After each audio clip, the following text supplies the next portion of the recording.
தட்டுறா. கைட்டுங்க தம்பி.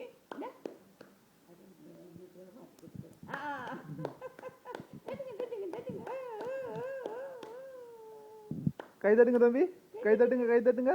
எப்படி கிராணி?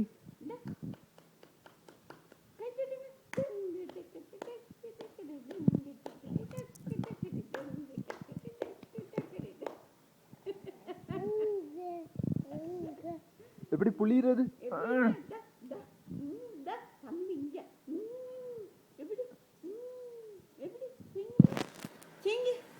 செஞ்சு காட்டுங்க.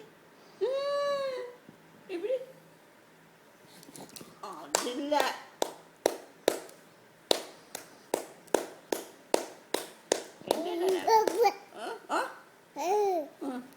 போதுமா?